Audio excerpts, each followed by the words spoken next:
નમસ્કાર વિદ્યાર્થી મિત્રો, તો આપણે જાણીશું કે ચોઇસ ફિલિંગ કરતી વખતે કઈ કઈ વસ્તુ માઇન્ડમાં હોવી જોઈએ, કયા કયા ફેક્ટરો ચોઇસ ફિલિંગમાં એફેક્ટ કરે છે, કઈ કઈ વસ્તુ આપણે ધ્યાનમાં રાખવાની કઈ કઈ બાબતો છે, એનું આપણે એક સિમ્પલ ઉદાહરણ જોઈ લઈએ. તો સૌપ્રથમ છે ટાઈપ્સ ઓફ ઇન્સ્ટિટ્યૂટ.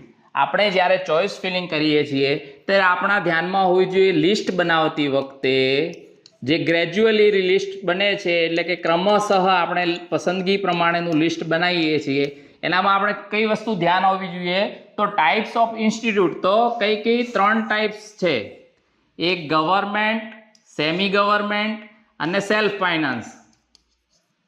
આ ટાઈપ્સ ઓફ ઇન્સ્ટિટ્યૂટ છે. બીજી પરફેક્ટ ચોઇસ ઓફ ઇન્સ્ટિટ્યૂટ.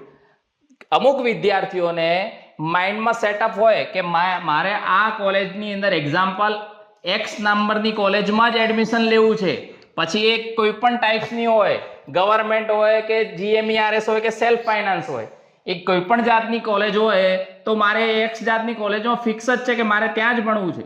અમુક એવી વસ્તુ હોય કે પેરેન્ટ્સને એવું કે આ આપણી સિટીની અંદર છે, એ ટાઈપની કોલેજ છે, એ નામની કોલેજ છે, તો પરફેક્ટ ચોઇસ ઓફ ઇન્સ્ટિટ્યૂટ કે આપણે એ બીજા કોઈ ચોઇસ ફિલિંગમાં જવું નથી. સૌ પ્રથમ એ નામની જે આપણી સિટીમાં છે, આપણી નજીક છે, અથવા તેનું એજ્યુકેશન આપણને સૂટ થાય એમ છે, તો એ રીતની પરફેક્ટ ચોઇસ ઓફ ઇન્સ્ટિટ્યૂટ થઈ શકે છે. બીજી વસ્તુ ફીસ ઓફ ઇન્સ્ટિટ્યૂટ. તો દરેક પેરેન્ટ્સ એ જે ગવર્મેન્ટ કોટાની ફીસ છે કે મેનેજમેન્ટ કોટાની ફીસ છે, એ ફીસ સ્ટ્રક્ચર પણ મહત્વનું છે.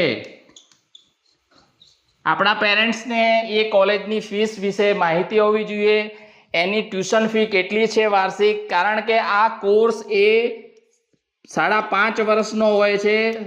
4.5 + 1 એટલે 4.5 વર્ષની ફીસ તમારે ભણવાની હોય છે. એક સાથે નથી ભરવાની, એક વર્ષે હોય છે, પણ કન્ટિન્યુ 4.5 વર્ષ સુધી ફીસ ભરવાની હોય છે. એટલે ચોઇસ ફિલિંગ કરતી વખતે ફીસ ઓફ ઇન્સ્ટિટ્યૂટ એ આપણા પેરેન્ટ્સને ખ્યાલ હોવો જોઈએ.